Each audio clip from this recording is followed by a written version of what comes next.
స్తోత్రం. Praise the lord.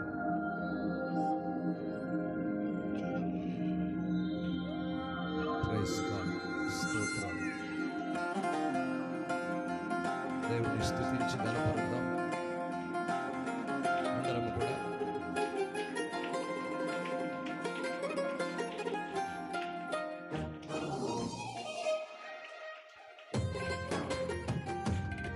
ఏకతాళంతో ఒకే విధంగా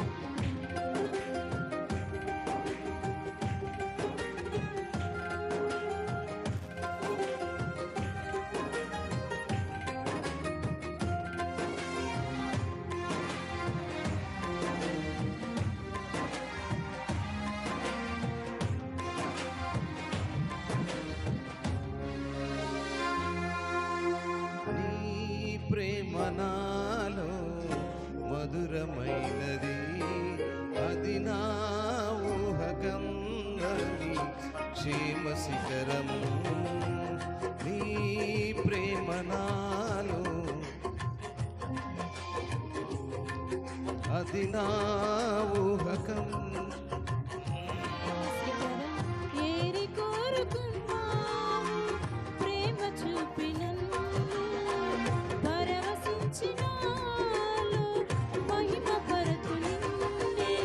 సర్వకృపానిధి నీవు, సర్వాధికారివి నీవు, సత్య స్వరూపివి నీవు, ఆరాధింతును నిన్నే.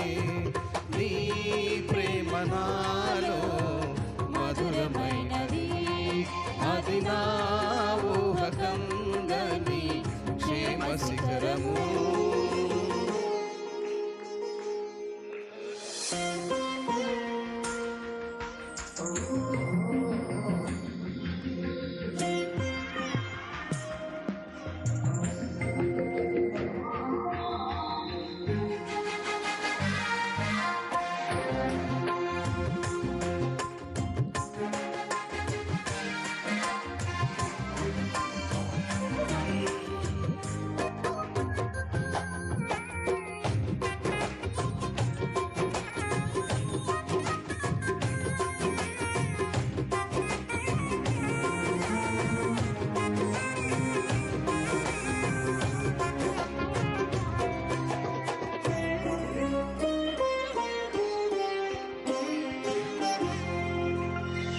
చేరితి నిన్నే విరిగిన మనసుతో, కాదనలేదే నా మనవులు నీవు.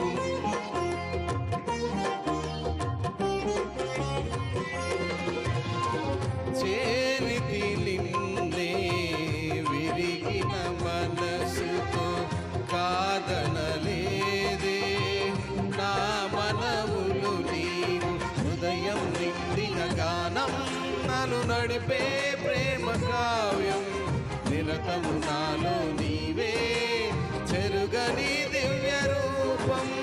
హృదయం నిండిన గానం నన్ను నడిపే ప్రేమ కావ్యం, నిరతము నాలో నీవే చెరుగని దివ్య రూపం.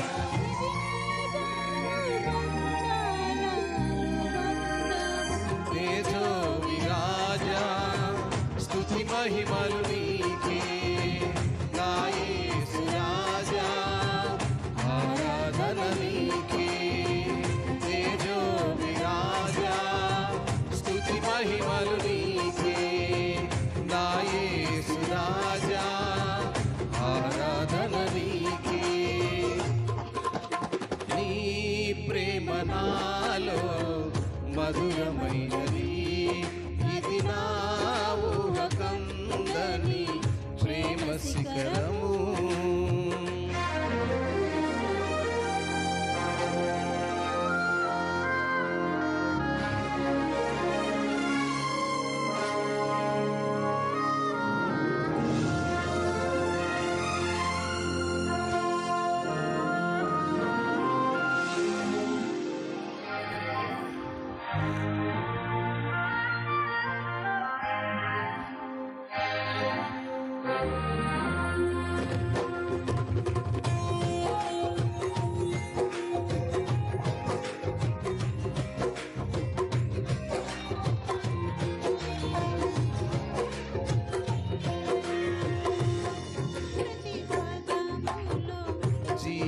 జీవము నీవే, నా ప్రతి అడుగులో విజయము నీవే.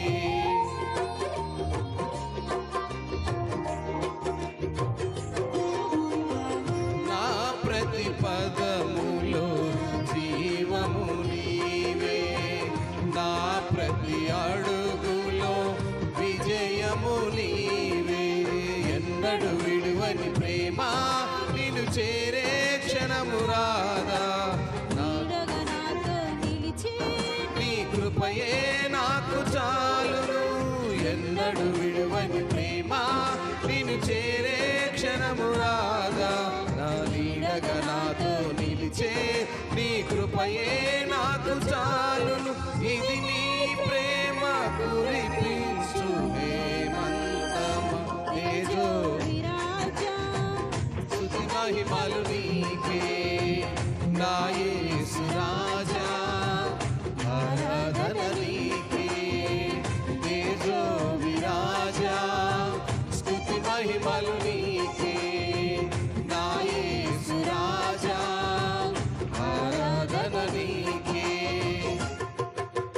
నీ ప్రేమ నాలో మధురమైనది, అది నా ఊహకందని ప్రేమ శిఖరము.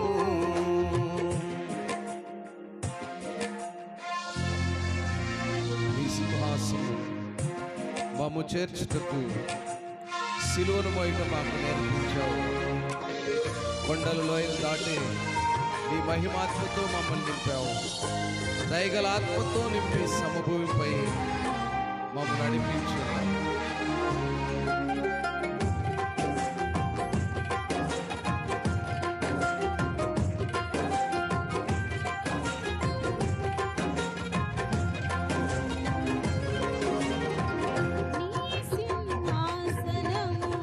నన్ను చేర్చుటకు సిలువను మోయుట నేర్పించితివి.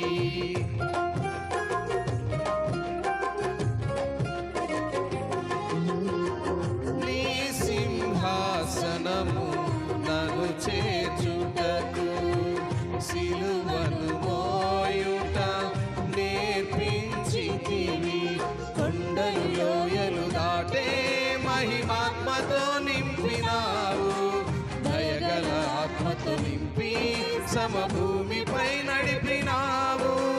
కొండలు లోయలు దాటే మహిమాత్మతో నింపినావు, దయగల ఆత్మతో నింపి సమభూమిపై నడిపినావు.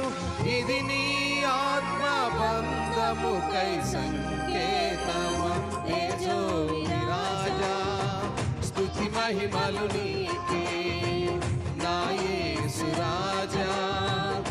ఆరాధన నీకే తేజో విరాజా, స్తుతి మహిమలు నీకే.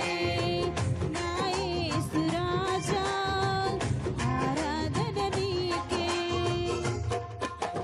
నీ ప్రేమ నాలో మధురమైనది, అది నా ఊహకందని క్షేమ శిఖరము.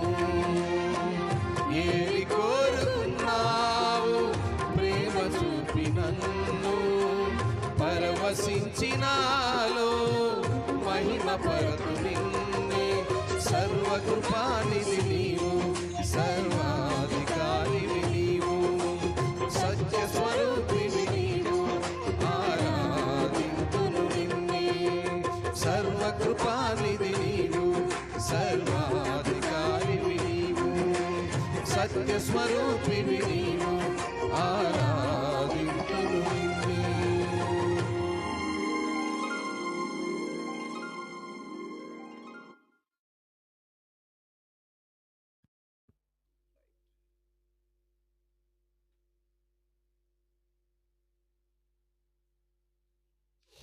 మంచిది. దేవుని పరిశుద్ధమైన ఘనమైన నామములో ఈ సాయంకాల సమయంలో చల్లని వేళలో మెల్లనైనటువంటి దేవుని వాక్కులు వినటానికి దేవుడు మనకిచ్చిన ఉన్నతమైన సమయం ఇప్పుడే 9 గంటలు వస్తుంది. ఎగ్జాక్ట్లీ ఒక 20 minutesలో మనము వాక్యాన్ని ముగించుకుందాం. ఒక 2-3 మాటలు మాత్రమే తెలియజేయాలని ఆశపడుతున్నాను. ఈనాడు బయట ప్రపంచ పరిస్థితి లేదా సమాజం యొక్క పరిస్థితులను గమనిస్తే పరిస్థితులు చాలా క్లిష్టమైన విధానంలో ఉంటున్నాయి. ప్రతిదినము కూడా మనము ఊహించని సన్నివేశాలను, సంగతులను మనం చూస్తున్నాం. దీనంతటికీ కారణం ఏమైంది? ఎందుకు ఇలా సమాజము పాడైపోతుంది అనే విషయాన్ని మనం జాగ్రత్తగా గమనిస్తే పరిశుద్ధ లేఖన భాగాల్లో జెఫన్యా గ్రంథము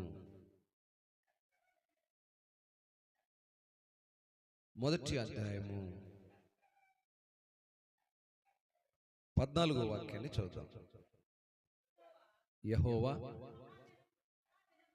మహాదినము సమీపమాయెను, యెహోవా దినము సమీపమై అతి శీఘ్రముగా వచ్చుచున్నది. చాలు, నేను ఒకసారి వాక్యాన్ని మరలా చదువుతాను. యెహోవా మహాదినము సమీపమాయెను.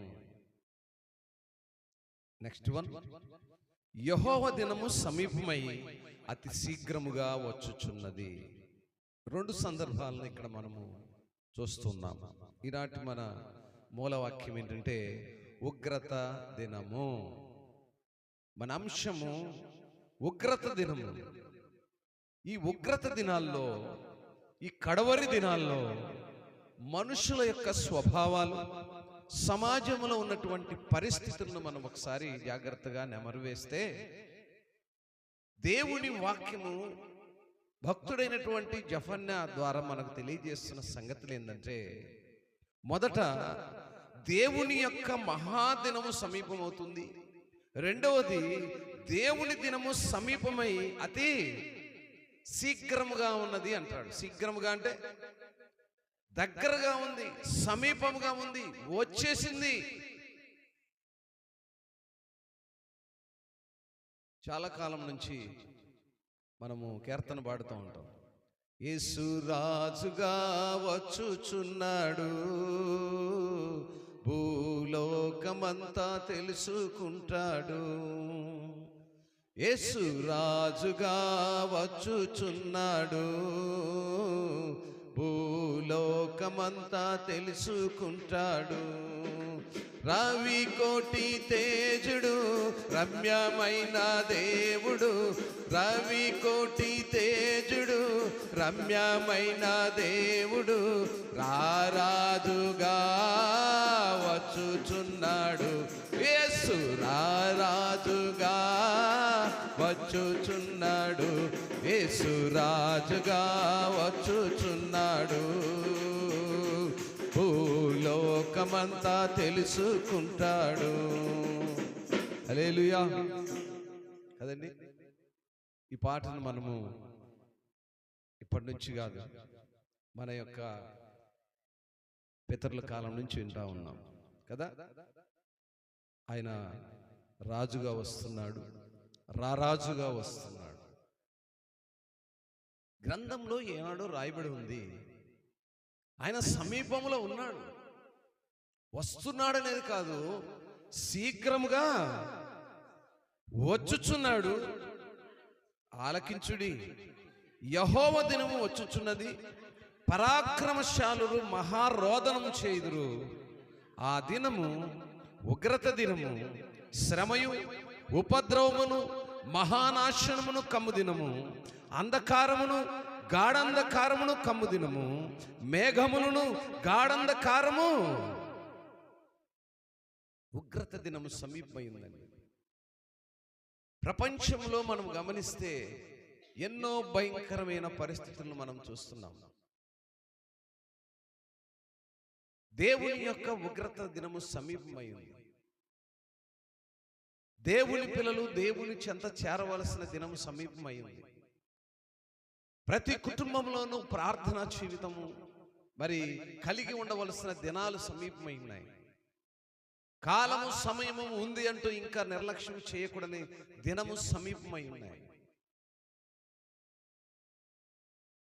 మరొక మాటను మనం గమనిస్తే యోవేలు గ్రంథము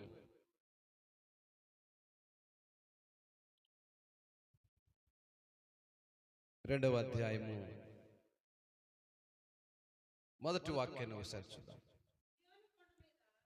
సియోను కొండ మీద బాకా ఊదుడి, నా పరిశుద్ధ పర్వం మీద హెచ్చరిక నాదం చేయుడి. యెహోవా దినము వచ్చుచున్నదనియు అది సమీపమైననియు దేశ నివాసులందరూ వణుకుదురుగాక. ఆమేన్. ఆయన దినము వచ్చేసిందని బాకా పెట్టి చెప్పాలట మనం ప్రజలకి.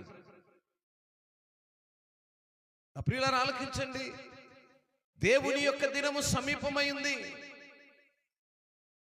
బాకా చెప్పి బాకా ద్వారా ప్రపంచానికి ప్రకటన చేయవలసిన దినము సమీపమైంది.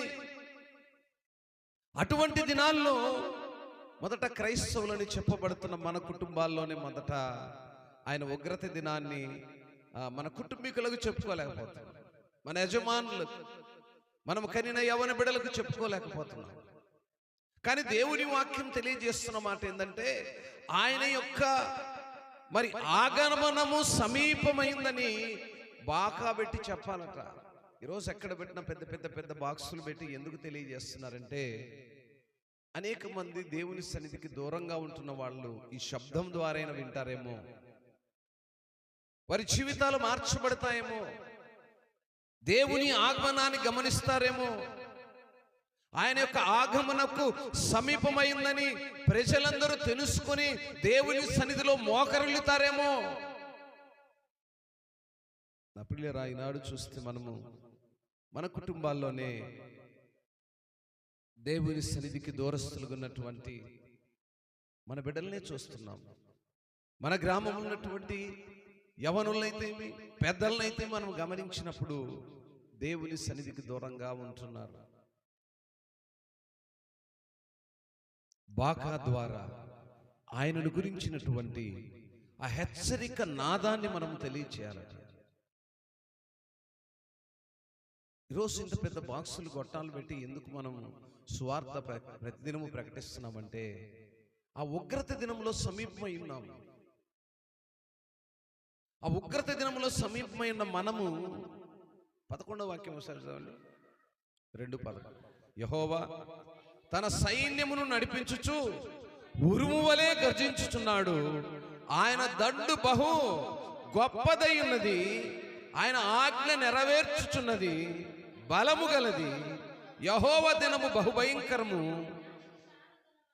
దానికి తాళ్ళగలవాడెవడు? తాళ్ళగలడు అంటే ఏమండి? ఆ ఉగ్రత దినమును తట్టుకునేవాడెవడు? ఆ ఉగ్రత దినమును ఆపగలిగిన వాడెవడు? ఆ ఉగ్రత దినం నుంచి తప్పించువాడెవడు? నా ప్రియులారా, గ్రహించలేకపోతున్నాము, మోసపోతున్నాము, మూర్ఖత్వంలో ఉంటున్నాము. అదో ఆయన యొక్క సైన్యపు దండు అంట ఎలా ఉందట? ఉరుము వలె గర్జిస్తూ వస్తున్నాడట. దేవుని సైన్యం బయలుదేరుతుంది. ఆ సైన్యము బయలుదేరినప్పుడు ఆ దండు బహు గొప్పదై అదేం చేయనొస్తుందట? అమ్మా, ఏం చేయనొస్తుంది? ఆయన ఆజ్ఞను నెరవేర్చడానికి వస్తుంది. దేవుని ఆజ్ఞను నెరవేర్చడానికి దేవుని సైన్యము బయలుదేరుతుంది. అదే ఉగ్రత దినము. గమనించలేని స్థితిలో ఉన్నాం, ఆలకించలేని పరిస్థితిలో ఉన్నాం. ఏదో మందిరాలకు వెళ్తున్నాం, ఏదో సేవకులు చెప్పినే వింటున్నాం, ఏదో బోధలు ఆలకిస్తున్నాం కాదు, కానీ బ్రతుకులు మార్చబడాలి, హృదయాలు మార్చబడాలి, కఠినమైన బండబారిన మనసులు మార్చబడాలి. ఆయన ఉగ్రత దినము సమీపమై ఉన్నది. అందుకే అక్కడ భక్తుడు అంటున్నాడు, ఆ ఉగ్రత దినము బహుభయంకరంగా ఉంటుంది, దాన్ని తట్టుకునే వాడెవడు, దాన్ని ఆపగలిగిన వాడెవడు, దానికి ఎదురుగా నిలబడగలిగే వాడెవడు? క్వశ్చన్ మార్క్ వేస్తున్నాడు.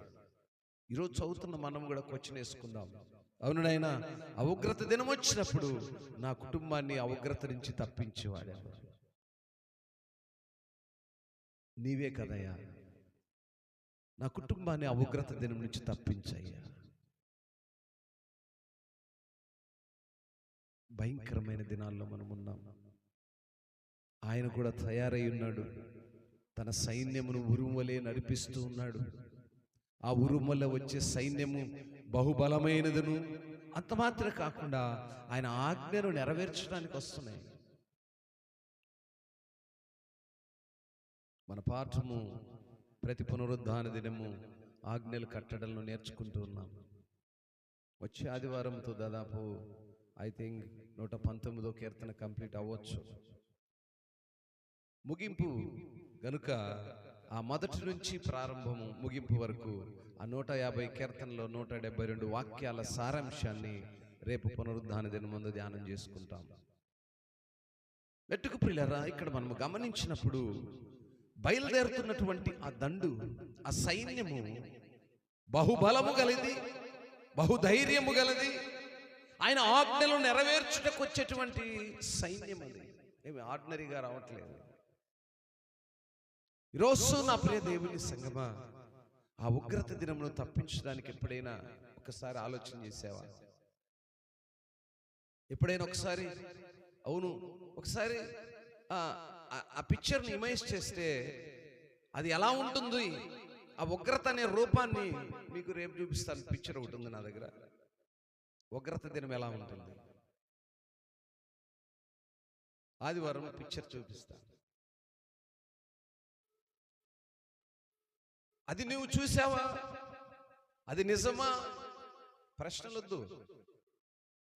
చాలా మంది అది జరుగుతుందని మీకు ఎలా తెలుసు, మీరు వెళ్ళొచ్చారా? గాలి ఉంటేనే నువ్వు భూమిలో బతుకున్నావు, అది నీకు ఎలా తెలుసు, నువ్వు చూసావా? ఏమండి, ఒక క్షణము గాలి ఆగిపోతే నువ్వేమైపోతావు? మరణం అయిపోతావు. మరి అది ఎక్కడుంది? నీకు కనిపించట్లేదు కదా, మరి నువ్వు బ్రతుకున్నావని నీకు ఎలా తెలుస్తుంది? ఈ ప్రశ్నకు సమాధానం ఇవ్వగలిగితే దేవుని ఉగ్రత దినం లేదని మనం కూడా నమ్మచ్చు. ఈ ప్రశ్నకు సమాధానం లేదు. సృష్టికర్త దీన్ని సృష్టించాడు, ఆయనకు దీనిపై సర్వ హక్కులున్నాయి కనుక ఆ ఉగ్రత దినము కూడా ఉన్నది అనేదానికి చిన్న అనువాదం. దేవుని వాక్యం ఆ రీతిగా చక్కగా మనకు తెలియజేస్తున్నప్పుడు మనం ఆలకించే స్థితిలో ఉన్నామా? ఆలకిస్తున్నామా? ఆ ఉగ్రత దినమును తట్టుకునే శక్తి మనకుందా? దాని నుంచి తప్పించుకునేటువంటి పరిస్థితులు ఏమైనా ఉన్నాయా? చూద్దాం ఒకసారి. యెషయా గ్రంథము 22వ అధ్యాయము 5వ వాక్యాన్ని చూద్దాం. Isaiah chapter 22 verse 5.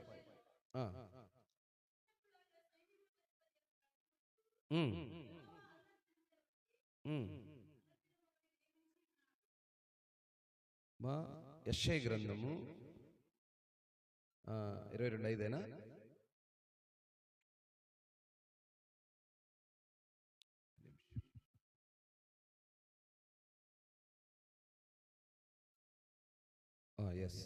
ఎండిన దేశములో ఎండ వేడిమి అణిగిపోవునట్లు నీవు అన్యుల ఘోషను అణచివేసితివి. మేఘ ఛాయ వలన ఎండ అణచివేయబడినట్లు బలత్కారుల జయ కీర్తన అణచివేయబడును. యెషయా గ్రంథము 25వ అధ్యాయము 5వ వాక్యం.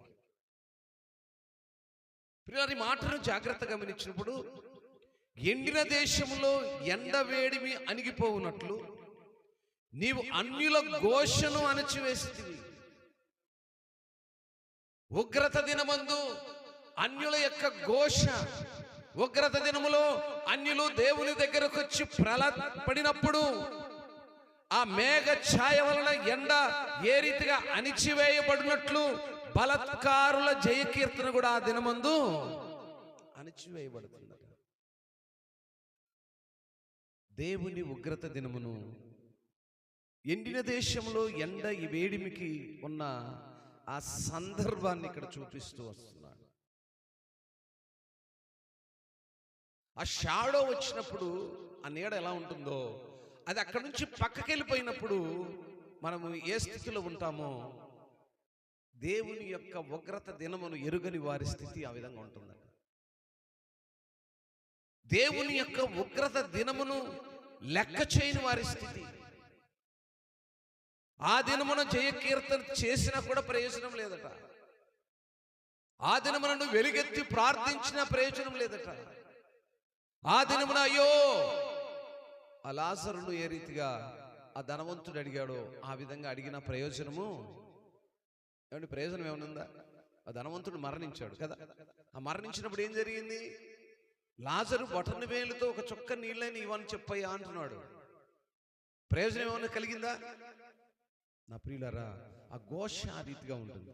దేవుని ఉగ్రత దినమున వచ్చేటువంటి ఆ భయంకరమైన పరిస్థితి ఆ రీతిగా ఉంటుంది.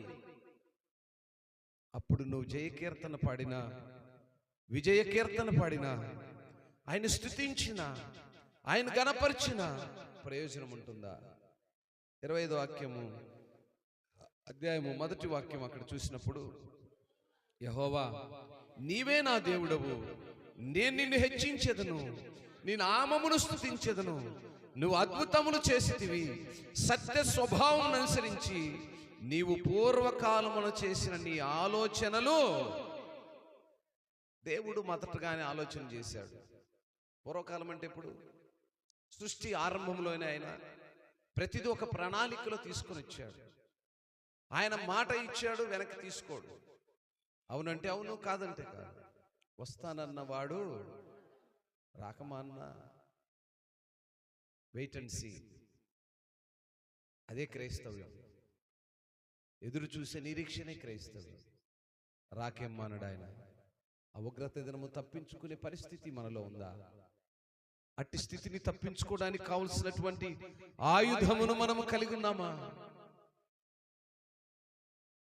ఆ ఆయుధమే దేవుడు మనకిచ్చినటువంటి ప్రార్థనా జీవితం. ఆ ఆయుధమే మనకిచ్చినటువంటి దేవుని యొక్క ఆ ఉన్నతమైన కృపకు పాత్రులగుటకు మనకు దేవుడిచ్చిన శ్రేష్టమైన భాగ్యం ఏంటంటే పరిశుద్ధ గ్రంథము ద్వారా మనల్ని హెచ్చరిస్తూ ఉన్నాడు. యెఫెన్నె గ్రంథము 1వ అధ్యాయము 17-18 వాక్యాలు చదివి ముగించుకుందాం.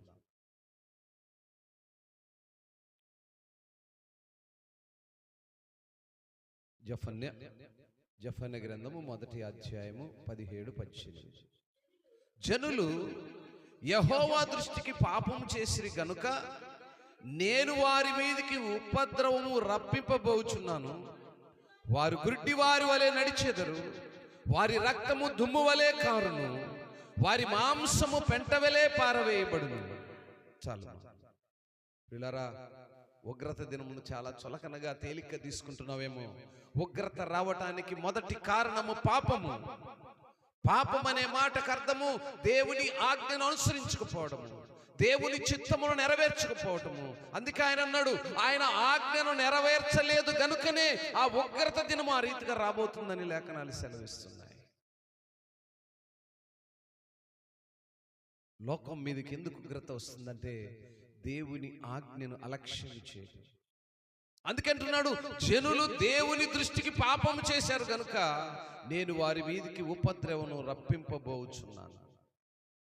నేను వారి మీదికి ఉపద్రవను రప్పించడం మాత్రమే కాక వారు గుడ్డి వారు వలె నడిచెదరు, వారి రక్తము ఎలాంటండి?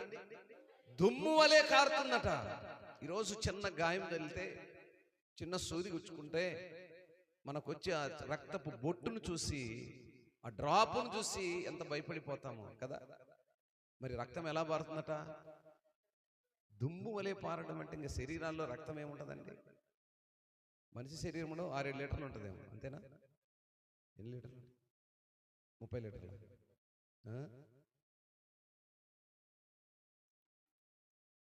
కాదు కాదు, ఐ థింక్ 6 లీటర్స్ ఉంటుంది అనుకుంటా. ఏమా ఎంత ఉంటుంది? 14 దాకా కూడా ఉంటుందా? 14 లీటర్లు ఉండే శరీరం చీల్చితే అప్పుడు ఎంత రక్తము భూమిపై ఉంటుంది చూడండి. రక్తము దుమ్మి వలె పారడం. ఇటువంటి మాటలను ఏమనుకోవాలంటే ఒకసారి మనం నెమరేసుకోవాలి. ఏమ్మా, ఒకసారి నెమరేసుకోవాలి.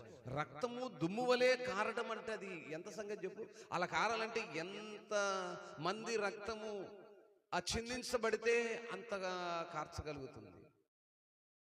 ఆయన ఉగ్రత దినం ఎంత అమ్మా? అంతే, అంతకంటే ఎక్కువ ఉండదు. 4 to 5 లీటర్స్ అంతే. సరే, ఎనీహౌ ఎన్నైనా కావచ్చు. లేఖనాల్లో తెలియజేస్తున్న ఆ చక్కని మాటను మనం గమనిస్తే అక్కడ రాయబడిన మాట ఏంటంటే, రక్తము దుమ్ము వలె కారుతుంది, వారి మాంసము పెంట వెలే పారవేయబడుతుందట. ఎంత హీనమైన మరణాన్ని మనం రుచి చూడబోతున్నామో ఒకసారి నెమరేసుకోండి నా ప్రియ దేవుని సంగమా, దేవుని బిడ్డలారా. ఈ వాక్య భాగాన్ని వింటున్నప్పుడు దేవుని దృష్టికి మనం చేసిన పాపం ఏంటి? మొదట ఈ ప్రశ్న వేసుకోవాలి. దేవుడు మన మీదకి రాపెడుతున్నటువంటి ఉగ్రతకు కారణము పాపమని సెలవిచ్చాడు. పాపం అంటే ఏంటి? ఏంటమ్మా పాపం అంటే? ఆజ్ఞ అతిక్రమమే పాపం. Very simple. దీన్ని జ్ఞాపకం చేసుకోవాలి. చాలా మంది అనుకుంటారు, ముసలోళ్ళు అయితే అదే అంటారు, మేము ముసలోళ్ళం కదా, ఈ వయసులో ఏం పాపం చేస్తాం. శరీరంతో చేసింది పాపమే కాదు, శరీరాన్ని ఆయనకు అప్పగించకపోవడమే పాపం. ఆయన ఆజ్ఞలు ఏమైతున్నాయో వాటిని అనుసరించకపోవడమే పాపం. ఆ కట్టడలు ఏమై ఉన్నాయో వాటిని తెలుసుకోకపోవడమే పాపం. ఆ ఆజ్ఞల ప్రకారం నడుచుకోకపోవడమే పాపం. ఆ పాపం ఏం చేస్తుంది? మనల్ని ఉగ్రతకు దారితీస్తుంది, మరణానికి దారితీస్తుంది. ఈరోజు వాక్యం సెలవిస్తున్న మాట ఏంటంటే, దేవుని దృష్టికి మనము చేసే పాపం ఏంటంటే, ఆ ఆజ్ఞలను తెలుసుకోక, ఆజ్ఞల ప్రకారము బ్రతకక, ఆయన చిత్తానికి లోబడకపోవడమే పాపం.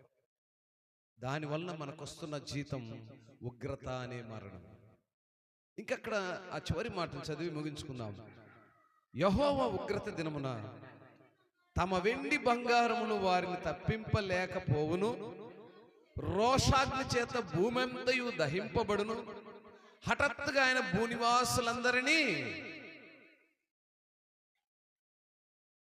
దేవుని అక్కడ ఎలా ఉంటుందట? హఠాత్తుగా ఉంటుంది. ఆయన ఎప్పుడు వస్తాడో తెలియదు, చెప్పి రాడు. ఆ సమయంలో మనం ఎంతో ప్రయాసపడి సంపాదించుకుంటాం వెండి బంగారు వైఢూర్యములు కదండి. అవేవి మనల్ని కాపాడలేవు. ఎందుకంటే మనిషి వెండి బంగారపు వైఢూర్యములకు ఇచ్చిన విలువ దేనికి ఇవ్వడు గనుక ఆయన చక్కగా మాటలు రాపించాడు. ఆయన ఉగ్రత దినమున తమ వెండి బంగారములు వారిని తప్పింపలేవు. ఈరోజు మనిషి దాని కొరకే ప్రయాసపడుతున్నాడు. ఆ ఉగ్రత దినము నుంచి అవి తప్పించవు నా ప్రియ దేవుని సంగమా, దేవుని బిడ్డలారా. మన మగవాళ్ళు కష్టపడుతూ ఉన్నారు. ఏందయ్యా ప్రార్థన లేదు, దేవుని సన్నిధికి నవ్వట్లేదు. నీ కోసమే పనికి వెళ్తున్నాను, నీ బిడ్డలు నేను సాకడానికి ప్రయాసపడుతున్నాను. అఫ్ కోర్స్ అది దేవుడు మనిషికి ఇచ్చిన శాపం. దేవుడు మనకిచ్చిన శాపం అది. కారణం ఏంటి? సృష్టి ఆరంభంలోనే మనము దేవుని ఆజ్ఞను మీరాము గనుక దేవుడు ప్రజలను, ఆయన పిల్లలను ఆయన శపించాడు. మగవాడివి ఆదాము, నువ్వు మగవాడివి, నువ్వు భూమిని దున్ని చెమటోర్చి నీ కుటుంబాన్ని పోషించుకో. అవమ్మా, నువ్వు స్త్రీవి, భూమిని నింపాలి, బిడలు కనాలి. కానీ ఆ గర్భపు ఆ ప్రసవ దినమున వేదనతో నువ్వు ప్రసవించాలి. ఈ శాపం ఎందుకు ప్రారంభమైంది? దేవుని ఆజ్ఞను విడిచిపెట్టడం మూలాన కదా. ఇది సృష్టి ఆరంభంలోనే ప్రారంభమైంది కదా. అందుకే ఆయన అంటున్నాడు, ఆ ఉగ్రత దినము, ఆ శాపపు దినాలు, నువ్వు ప్రయాసపడి ఈరోజు ఆ దినమును చేసిన తప్పే ఈ దినము కూడా చేసి, నువ్వు ఇచ్చిన పిల్లలను, నువ్వు జతపరిచిన భార్యను, నువ్వు ప్రేమించి ఇచ్చినటువంటి స్వాస్థ్యాలను పెంచడానికి, పోషించడానికి మేము నీకు దూరస్తులుగా ఉన్నామా అంటే చల్లదు. అది మనిషికి ఇచ్చిన శాపం. దేవుడు మగవానికి స్త్రీకిని దేవుడిచ్చిన శాపం అది. ఆనాడు నుంచే ప్రారంభమైంది. దేవుని ఆజ్ఞ అతిక్రమము ద్వారా మనము పాపములో బ్రతుకుతున్నామని. కనుక నా ప్రియ దేవుని సంగమా, హఠాత్తుగా ఆయన భూనివాసులందరినీ సర్వనాశనం చేయబోయే దినం ఒక దినం రాబోతుంది. ఆ ఉగ్రత దినము నుంచి నువ్వు తప్పించుకోవడానికి, ఆ ఉగ్రత దినము నుంచి నీ కుటుంబాన్ని రక్షించుకోవడానికి, ఆ ఉగ్రత దినము నుంచి ఏం చేయాలి అయ్యా? ఆ ఉగ్రత దినములో ఉన్నటువంటి ఆ భయంకరమైనటువంటి మరణం నుంచి తప్పించుకోవడానికి నేనేం చేయాలి? కళ్ళు మూసి ప్రార్థన చేద్దాం. కళ్ళు మూసి ప్రార్థనలోకి భావించుదాం. స్తోత్రం, స్తోత్రం, స్తోత్రం, స్తోత్రం, స్తోత్రం, స్తోత్రం, స్తోత్రం. పరిశుద్ధుడా, ప్రేమ స్వరూపి, నీ ఉన్నతమైన నామాన్ని బట్టి మీకు స్తోత్రాలయ్యా. ఈరోజు శ్రేష్టమైనటువంటి 3 సంగతులు మా ముందు ఉంచావయ్యా. నాయనా, ఉగ్రత దినము సమీపమై ఉన్నది, అది ఖచ్చితముగా వస్తుందని మీరు సెలవిచ్చారు. అవును నాయనా, శీఘ్రముగా ఉగ్రత దినమును మేము చూస్తామని మీరు సెలవిచ్చారు. ఆ దినము ప్రభువా, మీ ఆజ్ఞలను మీరిన వారిపై ఆ ఉగ్రత దినపు ప్రభావం ఉంటుందని మీరు సెలవిచ్చారు. అవును నాయనా, ఈరోజు మేము ప్రార్థిస్తున్నాము. ఆ ఉగ్రత దినం నుంచి తప్పించబడటానికి, ఆ భయంకరమైన మరణ దినం నుంచి తప్పించబడటానికి, మేము ఈ లోకములో ప్రయాసపడి సంపాదించినటువంటి ఏ సర్వ సంపదలు మమ్మల్ని కాపాడలేవు అని మీ లేఖనం సెలవిస్తుంది. మేమైతే గుడ్డి వారి వలె, వినని వారి వలె, చెవిటి వారి వలె, మూగవారి వలె, జ్ఞానము లేని వారి వలె గ్రహిస్తూ నీ మాటలను ఆలకించుకున్నామయ్యా. ఇదిగో నీ లేఖనము సెలవిస్తుంది నాయనా, సర్వభూమికి నాశనం అనే దినం ఒక రోజు రాబోతుంది. ఆ దినము నుంచి నీవు తప్పించబడాలి అంటే దేవుణ్ణి తమ సొంత రక్షకునిగా అంగీకరించాలి. ఆయన ఆజ్ఞల కట్టడల ప్రకారం నివాసం చేయాలి. ఆ ఉగ్రత దినం ఎంత భయంకరంగా ఉంటుందో మీ లేఖనాలు సెలవిచ్చిన కొన్ని మాటలు మేము ఈరోజు నెమరేసుకున్నాం. నైనా, మా మాటలను మీరు ఆలకించండి. నైనా, మీరు విత్తినటువంటి ఈ వాక్య ధ్యానమును నీ బిడ్డ ఆలకించి గ్రహించి తండ్రి ఆ రీతిగా నడుచుకోవటానికి కృపనివ్వండి. నాయన, మీ లేఖనాలు సెలవిస్తున్నాయి, సియోను కొండపై బాకా ఊదండి, ఆ బాకా ద్వారా తెలియచేయండి ఆయన ఉగ్రత దినము సమీపిస్తుందని మీ లేఖనాలు సెలవిస్తున్నాయి. ఆ రీతిగా నైనా నీ దాసులుగా నీ పిల్లలుగా తండ్రి ఆ ఉగ్రత దినము కొరకై నీ సన్నిధిలో ప్రార్థిస్తున్నాము. ఆజ్ఞ మీరి పాపము చేత ప్రభువా బ్రతుకుతున్న బిడ్డల కొరకై ప్రార్థిస్తున్నాము.